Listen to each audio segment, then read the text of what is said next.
Good afternoon, dear ladies and gentlemen, dear participants of our meeting, dear friends. I am sincerely welcoming you at the St. Petersburg Forum. And today, in this very representative audience, I would like to share with you our plans of reform in Russia and share with you my vision of the situation in the global economy. I would also like to say a few words about the just finished G20 meeting and share with you information about the way this work proceeded. This is the forum which is attended by the countries which account for about 90% of the global GDP. As to the common appraisal which sounded in the debate, the situation in the global economy is of a concern. And for those gathered here, I believe there is nothing unexpected in it. The disbalances as well as the debts are quite a lot in terms of what has been accumulated. And you know about the situation in the leading European countries. In Germany, it's 81%. In France, it's 86%. And in the United States, 104%, and even more than that in Japan.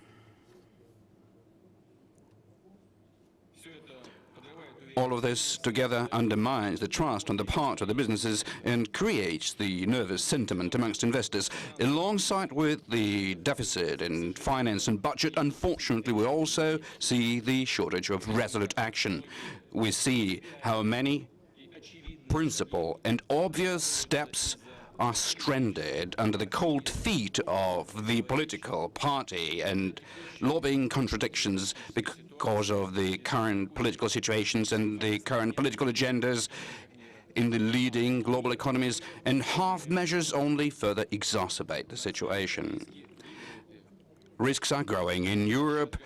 At the exchanges in Europe, there is a growing mistrust in the financial stability of the major European economies. The core countries in the Eurozone, so far, unfortunately, were not able to fight back the sliding into the new phase of recession, and there is no unanimity amongst them in terms of the way out of the crisis, although I do hope that during the forthcoming summit meetings in the Eurozone, such consolidated decisions will be made. The crisis as a phenomenon so far hasn't been localized, and it is quite logical that the manifestation of the slowdown in the business activity and the loss of dynamics are obviously seen amongst the leading economies. But at the same time, the results of the Greek elections, the choice of the Greek people, the resolute action in terms of the European Union and some of the leading European nations in terms of instilling financial discipline and eliminating the disbalances as their economies do make us cautiously optimistic. Russia believes that there is a need for an urgent, well-coordinated action to clear up and make the global finance recover, and to put into place an unseverable cord which will connect them to the real manufacturing sector and its result. But at the same time, it is valid and justified to raise the issue about strengthening the role of the so-called emerging economies and the so-called new economic nations in identifying the steps which will define the nature of the global economic order. This is something that the BRICS countries summit debated, which occurred on the framework of the G20, Brazil, India, Russia, and South Africa and China. These countries not only confirmed their readiness to assist in implementing the stabilization measures to strengthen the stability of the global economy, but also undertook towards that and specific action and committed themselves additionally to allocate to IMF about $75 billion.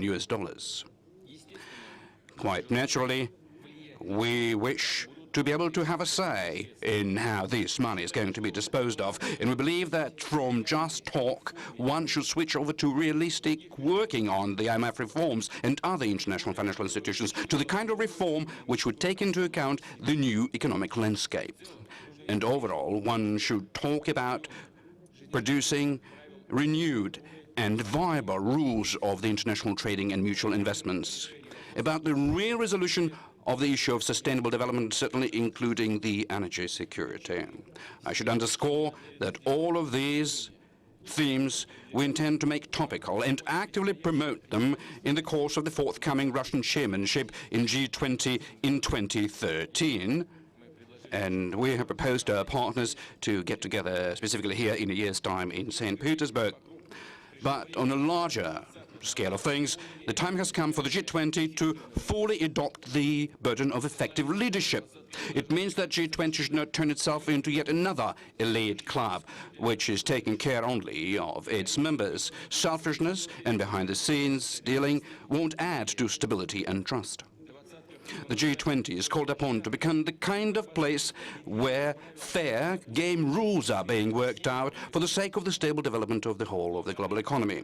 The global nature of the world economy, when everybody depends upon each other, currently calls for the global nature of accountability, and in the first place, certainly in the case of the leading global economies. And that also goes for the countries which issue reserve currencies, but simply put, control the printing press, and as well as the nations who act as the main holders of the gold and currency reserves and consequently provide stability for the international financial system, and certainly the nations which have the biggest market capacity as well as the biggest natural resources, and consequently in many ways define the overall trend in the global growth. We not only have to act together and within the common policy framework, but also clearly see how the decisions made upon the national level will affect the global scale of things. Here I would like to note that Russia is guided specifically by this responsible approach. For example, despite all the well-known problems in the Eurozone, we hold a significant share of our international reserves, specifically in euro, and do not undertake any unilateral steps which may exacerbate an already difficult situation in the European currency. We are aware that in what the Eurozone leaders do today in many ways would define the well-being of the rest of the world, and therefore we shall support our European partners based upon the unity and commonness of our long-term objectives. Moreover, I believe that we together should learn lessons from the current situation in Europe and upon a global scale propose the kind of mechanisms which would prevent the repetition of similar situation in other regions of the world. So overall, an effective leadership, responsible line of behavior today is in the first place realistic decisions and the kind of action which could win trust. This is a well-balanced fiscal policy, control over the sovereign debt, financial discipline. One should be able to tell the truth and take the responsibility. And unrelentless financial speculation and the petty populism on the part of the politicians are similarly dangerous. The bubbles or empty talk should not be allowed, neither in politics nor in economics. And finally, leadership is all about being able to find the fundamental way out of the global stability and stagnation, to propose and execute the long-term strategy of the development. Who does that first will definitely achieve a strategic advantage. The leaders who are not capable of achieving respective results won't be able to give their citizens the hope for a better future, for a good employment, and shall risk plunging their countries into the abyss of political and social instability and different sorts of conflicts. Therefore, a stable development today is the topical theme for a national agenda of every nation in the world. That is the foundation for global security, for a normal development of the whole system of international affairs. Dear ladies and gentlemen, here in Russia, we have produced a whole program of large-scale reforms, which have received a very broad public support, and I believe that its implementation is the top priority in my office as the President of Russia. Now, which are our objectives? This is strengthening the natural competitive advantages that Russia has, the development of the new opportunities in the global economy. This is a stable development of the country. This is an effective government servicing the human being and the society, the law enforcement system and the judicial system, which enjoy an undoubted trust on the part of the people. And we hope that that will create new opportunities for individual development for the Russians. A new quality of life would improve and create the modern workplaces, would improve the system of education and healthcare, would help in resolving the housing problems. For the businesses, this is the best possible environment for investing, to run one's own business, to set up new companies and manufacturing sites, free and honest competition, and the open range for innovation, and specifically the principles of our economic policy, something that I wanted to say a few words about. Amongst other things, I believe it is proper to repeat some of the statements that have been made before, simply because today the businesses, investors, need to feel that the government is consistent and predictable by maintaining continuity and without revising the already stated objectives. Of course, everything that we're talking about is easy to say than do, and with this regard I would like to underscore yet again that of a particular priority there remains and was an ability to maintain macroeconomic stability. This kind of a policy enabled us to achieve certain results already. For example, inflation during the past 4 years has considerably went down. It is still quite high comparing ourselves to the developed economies. In Russia last year it was 6.1%, which is still a lot. But I would like to draw attention to the fact that during the 4 years in question, it went down more than twice. 4 years ago, inflation was here above 13%. Last year, like I said, 6.1%. And this is the minimal level in Russia during the past 20 years. And by the start of June this year, inflation was less than 4% in an annual term. The sovereign debt in Russia is the lowest one amongst the G80, G20 and the BRICS countries, and as of May 1st, 2012, it amounted to 9.2%. And at the same time, the external debt of Russia is just about 2.5%. I would similarly note that Russia is one of the 3 countries in G20 which runs a deficit-free budget. And this is something that I would mention yet again. But at the same time, the current macroeconomic indicators are quite acceptable and good ones, and this is no reason for us to become complacent. We can clearly see serious long-term and mid-term challenges that our economy is facing. This country's economy hasn't been yet diversified. A significant part of the value-added share is being created in the natural resource sectors. Still large is the share of the non-competitive, old manufacturing facilities. A high level of Russia's dependence upon the oil prices remains. We should reduce this dangerously high bar of oil and gas deficit. It's like I've just mentioned during the G20 meeting, is the Achilles' heel of this country's economy. In the time of high global volatility, such an economy is very vulnerable and can be susceptible to significant risks. That is why Russia requires not only a deficit-free budget, but the kind of a budget which has a sufficient tensile strength margin, which can be dependent not just upon the oil and gas revenues. It should be based upon non-resource revenues, and in the second place, from the sale of the hydrocarbons. Therefore, very soon, there's going to be a new budget rule put in place with a kind of rationale for the amount of our liabilities, the fiscal expenditures, and the long-term investment programs that the government is involved could not be dependent upon the current oil prices. As far as the windfall profits are concerned, they will be used to replenish the reserves in the first place. Simultaneously, the central bank shall continue its flexible exchange policy, it already makes a lot of a contribution to lessen the dependence of our manufacturing economy and our producers from the external market environment. It reduces the interest in the speculative kind of transacting and deters the inflation.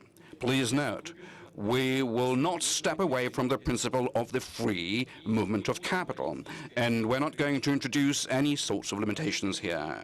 We're very well aware how important is the certainty for investors in this issue, the ones who plan to invest their capital into Russia. I would like to draw your attention, dear colleagues, that even during the most difficult period of the crisis back in 2009, the government of Russia did not limit the outflow of capital. We indeed lost a significant share of resources, but we acted upon the long-term interests of the Russian economy, and the long-term interests require trust amongst investors, and we intend to pursue the same policy in the future. The past period demonstrated that any clumsy and crude decisions in the economy in terms of their administrative nature don't work. In order to be able to effectively resist the economic turbulences, the government and financial authorities have to have a whole array of anti-crisis instruments, and certainly a significant share of domestic sovereign resources which can be utilized in any situation. And in this regard, I shall remind us of the situation of the last autumn, where banks were confronted by the liquidity crunch and the joint activities by our financial authorities, the Ministry of Finance and the Russian Central Bank, made it possible to make the Russian banking system work seamlessly. Just the Ministry of Finance very quickly was able to provide the credit institutions of the countries of more than $30 billion of liquidity without tapping into the Russian reserve funds, which are quite solid and big. The international reserves of the central bank are the third ones in terms of the size in the world. As of June 8th of this year, they amounted to over $512 billion. Apart from that, we've got the reserve funds under the management of the Russian government, and the reserve fund for an emergency response, which in dollar equivalent amounts to more than $60 billion, and the sovereign wealth fund, out of which we support our pension system, which amounts to additional $85.5 billion. I would like to underscore that today is at the disposal of Russia. There are sufficient reserves in the whole line of mechanisms of an anti-crisis emergency response mechanisms, including the provision of subordinated loans, government guarantees, the consumer demand stimulus packages, and support for employment. So this whole arsenal has been tested in real work and has proven its efficiency during the period of 08-09, and we're ready to quickly and fully utilize it in case certain negative situations evolve in the global economy. But in the meantime, we understand that the probable crisis could turn out to be a different one in terms of the longevity as well as the possible aftermath. So I believe it is quite vital to set up a fully scaled system of predicting and managing risks. This is the kind of system that we're going to develop. And back in the days of being the head of the cabinet, I asked my colleagues to think about creating such a system, and the new cabinet shall continue this work. The majority of the recent crises came into Russia from the outside, and these are the factors that we certainly couldn't control. Well, in the first place, a very proper system of risk mitigation makes it possible to minimize the consequences of the external quakes, and secondly, doesn't allow for crises to happen because of the domestic reasons, because of the accumulation of internal disbalances, which, in the case of the Russia's growing economy, is of principal importance.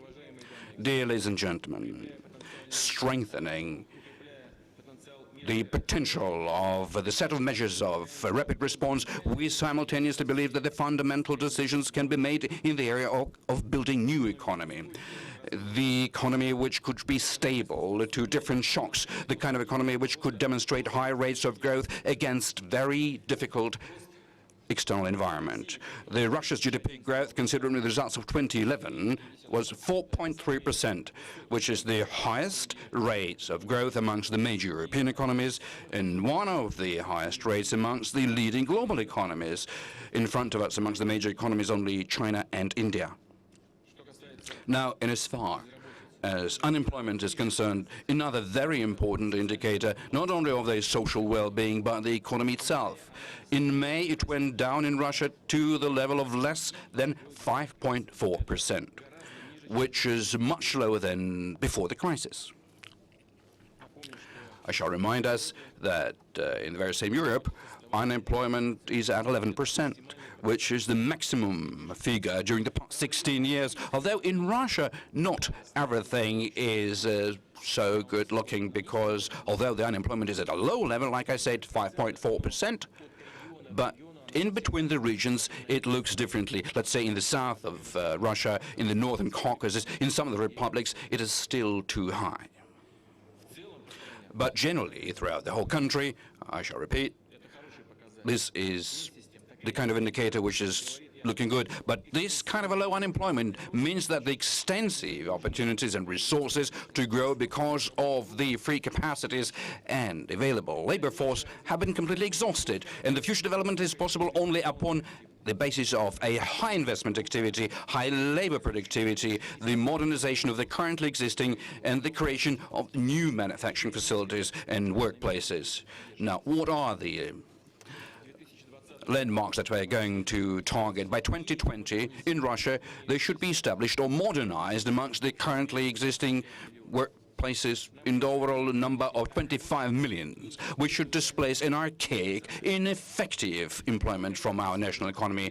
Only that will be the way that we will be able to meet the requirements of our citizens for highly paid and contemporary conditions of work, to propose new opportunities in social future, both for the current employees and the future employees, meaning the graduates of our technical colleges and higher education institutions. The economic effect from these millions of new workplaces would mean the growth of the labor productivity at least 1.5 times by 2015. This is a very complex task, but we must set ourselves ambitious goals, and only then we will be able to consistently move to the kind of levels that we need to attain.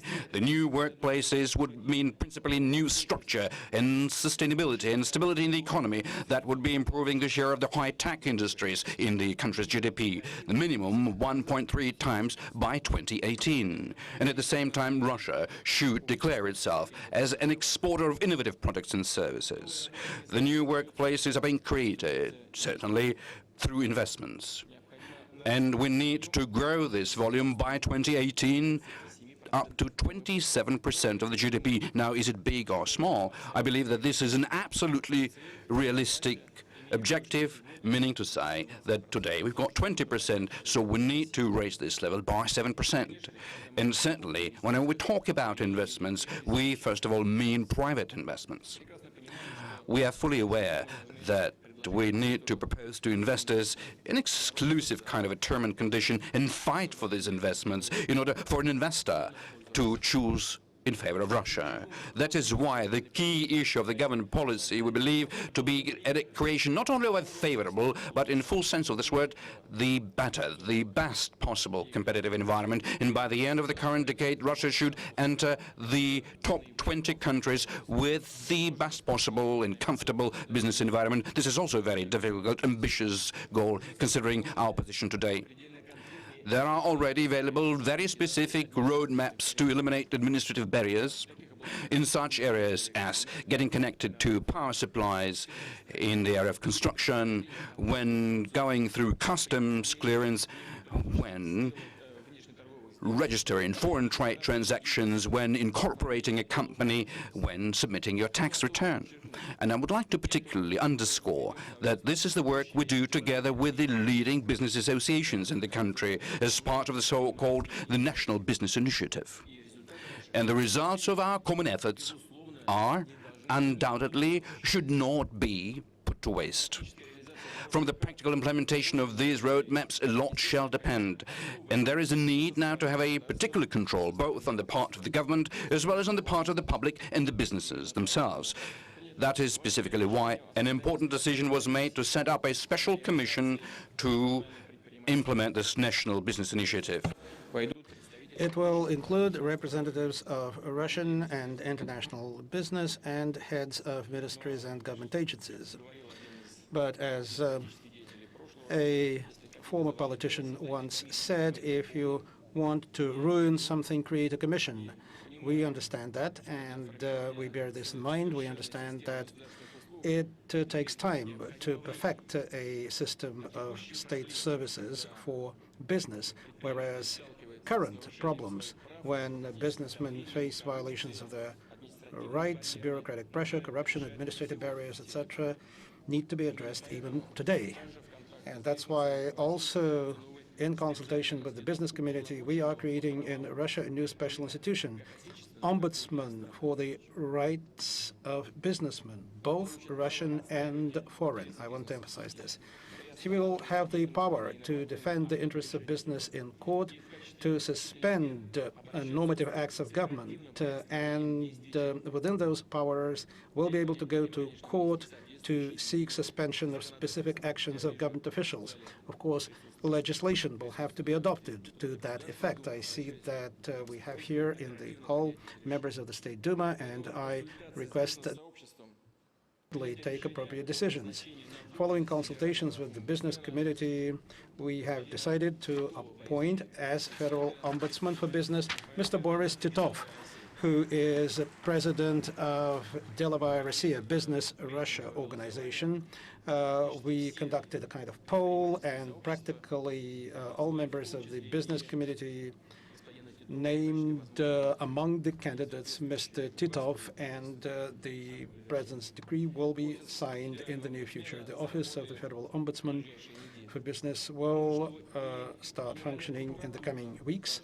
I think that the Office of the General Prosecutor will also have to give special attention to this area so that the Ombudsman could work with the law enforcement bodies directly. Also, during my discussions with businessmen, they often complained about unfair conditions of competition because of the excessive presence of government in the economy. They complain that state companies have preferences, that they act outside the framework of rules of competition, that they occupy the space in which private business should be.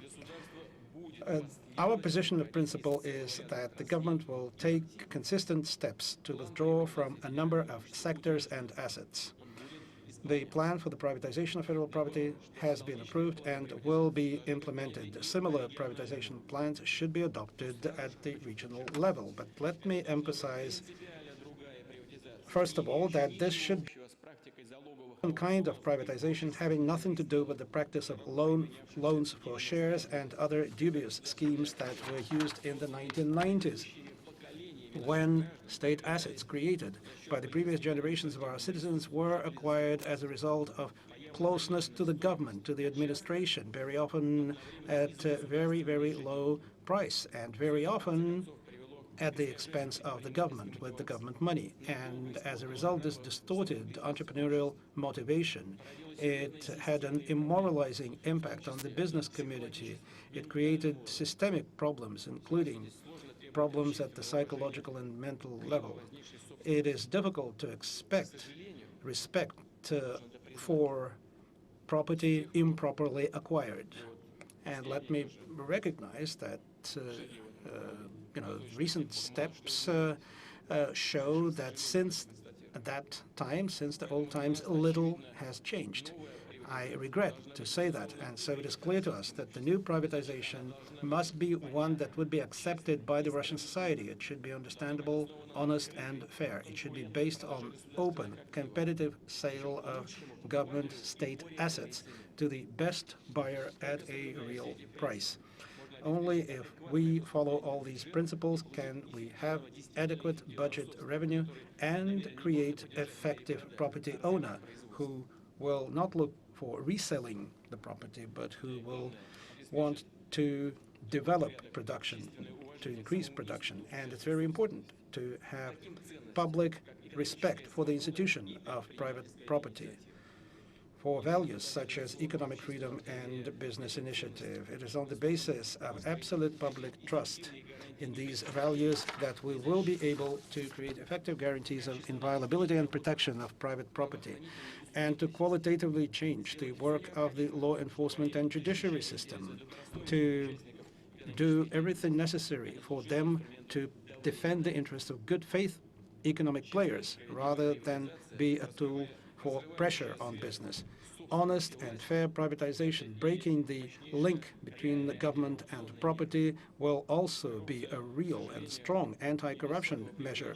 Corruption, without exaggeration, today, unfortunately, is the biggest threat to our development. The risks here are much bigger than the oscillations in oil prices.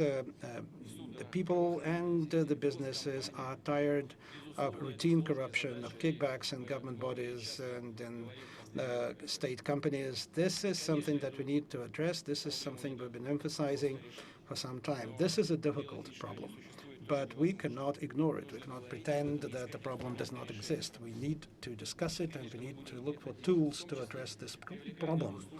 We will try to attract to government service people with a different kind of motivation, professional and effective managers. Privatization is needed in order to shape a new modern structure of the economy, to reduce the risks associated with inefficient management, to create equal conditions for competition. Let me emphasize, state capitalism is not our goal, but privatization must not result in the emergence of private monopolies in place of state monopolies. Without healthy competition, market economy can be as rotten as the command economy. Without honest domestic competition, without the rule of law, without truth and justice in relations between business and the state, we cannot become truly competitive internationally. Competition in politics and in economics is the main engine of development. Therefore, I am asking the government of the Russian Federation to seriously review the practice of the application of anti-monopoly legislation and support for competition. We should do this in close contact with the economic players, with the businesses, and we certainly will welcome the participation of international partners in privatization deals. But we need really serious strategic investors that bring to Russia modern technologies, production experience, and large export orders. I would like to say that positive experience exists of working with foreign investors, and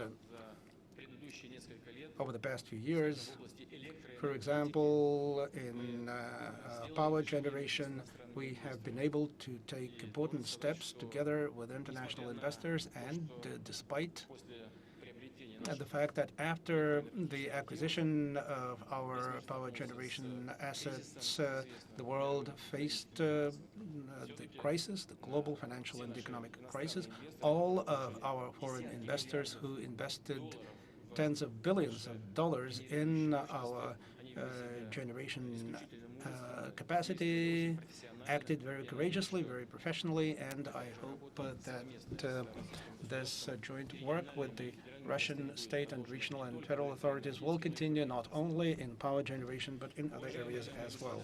Ladies and gentlemen, today, in the context of global instability, the quality and nature of investment is particularly important. Portfolio investment can quickly heat up the market and make it very dynamic, but at the same time, they are always susceptible to short-term factors. The enthusiasm of investors toward rapidly developing and profitable markets can, within days, be replaced with pessimism and outflow of capitals. We in Russia have faced such a situation a number of times. Therefore, we want to emphasize direct investment, the capital that invests in long-term strategic projects. Today, Russia ranks 8th in direct foreign investment. In 2011, Almost $53 billion were invested in Russia. The rate of investment growth was 22%, but of course this is not enough if we are to implement our plans, and we understand that. Let me note that according to the surveys conducted by respected international companies, the number of long-term investors who intend to increase their investment in Russia has grown over the past 6 months, almost twofold. In October 2011, 25% of those surveyed declared their intent.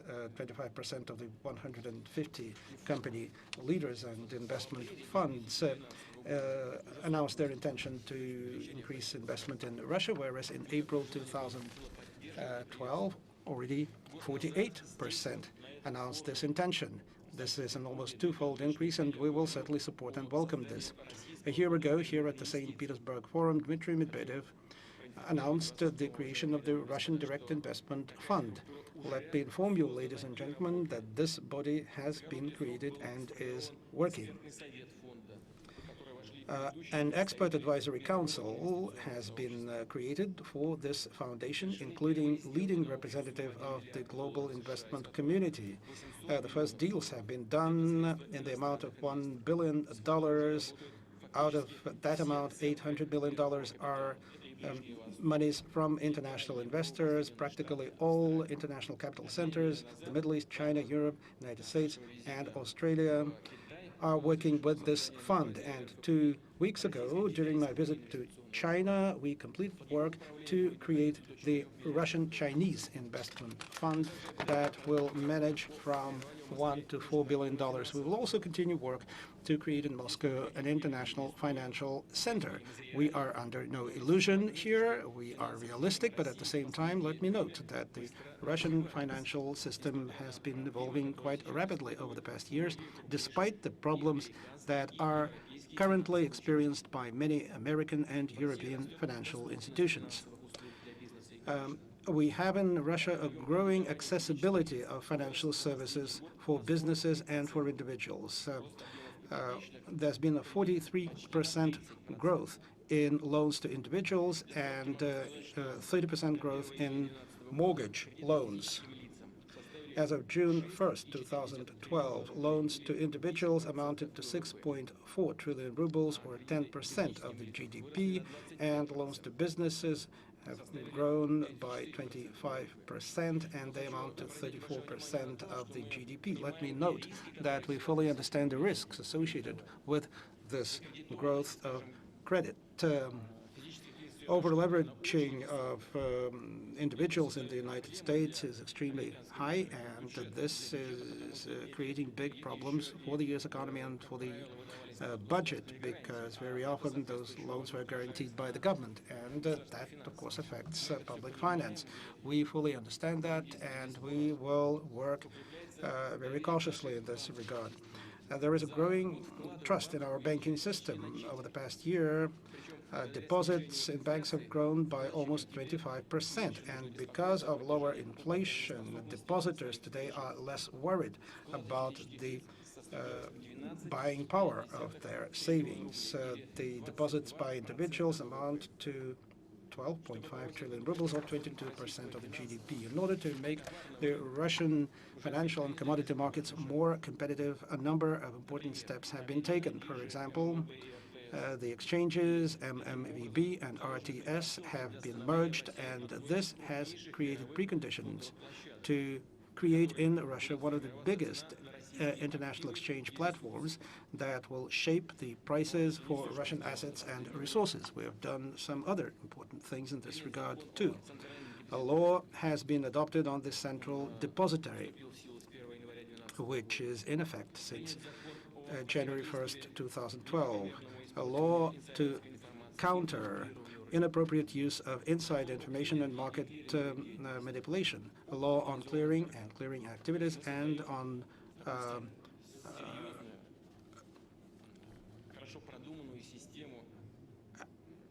and those laws create a very serious and well-functioning system for our financial institutions. We also have started the transition of Russian companies to mandatory publication of financial reports according to international standards. I believe that it's important to take another step to expand the resource base of the national financial system. By 2015, the pension savings in Russia may amount to 4 trillion rubles. That's about $125 billion. Some of those savings will be invested in long-term, reliable obligations to finance infrastructural projects. We will take steps to guarantee the value of pension savings. We understand that infrastructural projects will work for years and decades in the country. They will never disappear, but it's also important to improve the yield from those obligations, and we will only take appropriate decisions when both are guaranteed. We are ready to provide for investors not only a new quality of the financial, transport, and energy infrastructure. We are currently developing a fundamentally new Eurasian market with a new configuration and with gigantic prospects. Russia is proposing integration projects in Eurasian space that are unprecedented in terms of pace and scale. Integration is the most important source of development and growth. You know that a treaty on a zone of free trade in the CIS has been signed. Russia, Kazakhstan, and Belarus are working within the framework of the customs union and a common economic space populated by 170 million people with a high level of education, professional competence, and growing incomes. Within the G3 of Russia, Belarus, and Kazakhstan, we are moving toward closer integration. For the first time in the post-Soviet space, we have a functioning supranational body that has management authority, the Eurasian Economic Commission. We're planning to transfer to the Commission the function of coordinating macroeconomic policy, technical regulation, and also measures relating to competition and natural monopolies. We expect that the quality of decisions in this regard will significantly grow, and both national and international business will feel the benefits of integration throughout the Eurasian space. Finally, Russia will become this year a fully fledged member of the World Trade Organization. The accession to WTO, the removal of many barriers to trade, will bring a new quality of investment and will significantly change business development strategy.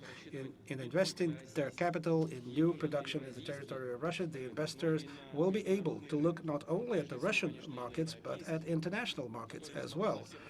Particularly, of course, the European markets. Despite all problems faced today by our friends and colleagues in Europe, the European market is still one of the most attractive in the ones in the world. The openness and the integration in international economic processes is certainly our choice. We did not abandon that strategy during the time of crisis. We will not abandon it. We will not change it now. We will also intensify efforts for Russia's accession to the Organization of Economic Cooperation and Development. I believe that Russia could become a member as early as 2014. We will also work vigorously and participate substantively in the discussion of the future rules of world trade. Let me emphasize that we need to remove barriers not only to trade, but also to mutual investment, to implementing major transnational projects related to asset swaps and technology exchanges. We are open to such projects and to inflow of international investment even in our strategic sectors. But the flow of capital should be mutual, should be reciprocal. Unfortunately, sometimes we see situations when Russian companies that are ready to invest in foreign assets face a wall. Mutually acceptable deals do not take place because of artificial pretexts that have nothing to do with economics. And this is very far from partnership. We are not looking for artificial preferences for our business abroad. We want an equal approach. We want equal treatment so that Russian investors could freely buy foreign assets as part of honest competitive procedures using their competitive advantages without any discrimination. I believe that free movement of investment between countries, just like free trade, could become a catalyst of economic growth despite the current difficulties of the global economy. And together, collectively, we should effectively use this development driver, this engine of growth. Of course, the prospects of global development depend not only on economics. It's very important to attune the mechanisms of governance to the interests of the people, to involve the people in shaping the national agenda in addressing key tasks. This is a strategy that's important for the effectiveness and authority of government in any country, and of course in Russia.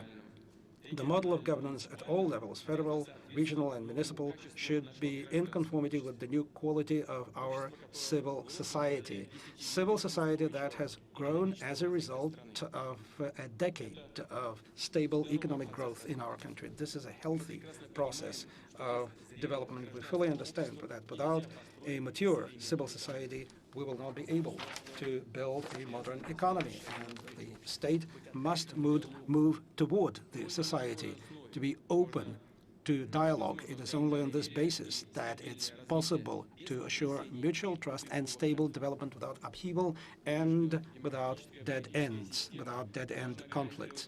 I am convinced that a democratic political system should guarantee not only the legitimacy of the government, but also people's confidence in the justice of the government. The interests of a majority should, of course, be provided for, but the interests of a minority should be taken into account and reasonably protected.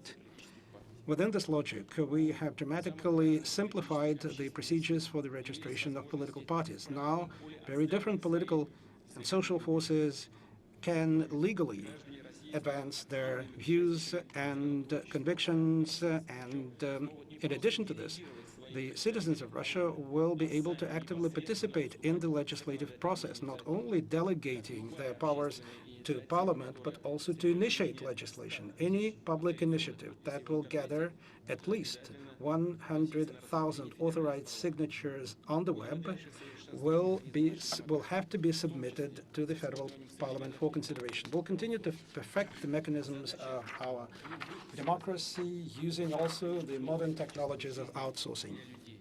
The task of any transformation is to create a new quality of life for people, new possibilities for the people, security and confidence in the future. And that means that everyone, let me emphasize, everyone who wants to go into politics, everyone who regards himself or herself as a politician, should express their position within the framework of the law.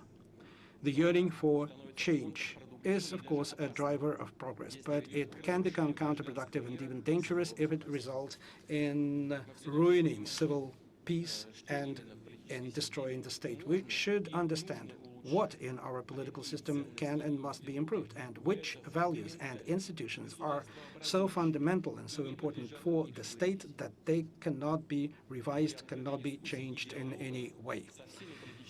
As part of open discussion and dialogue with all political forces in our country, we must develop a common answer accepted by an overwhelming majority of Russian citizens, answer to the question about a model of democracy and development, a national model of democracy and development that will effectively work in our country. Ladies and gentlemen, we have formulated a problem of ambitious changes for years ahead. We have everything to achieve these goals. Talented and well-educated people, political will, and the resolve to change the situation for the better, a resolve to change our country. And what's most important, we understand our responsibility to our citizens, to future generations. We're not postponing anything for the future. We are acting here and now. Some people may think that we should have acted more effectively. Some people are telling us not to hurry too much, but we are moving forward and we will continue to move forward. And I am sure that we will create a strong, open, and prosperous Russia. We welcome everyone who are ready to work in partnership with us. Thank you very much.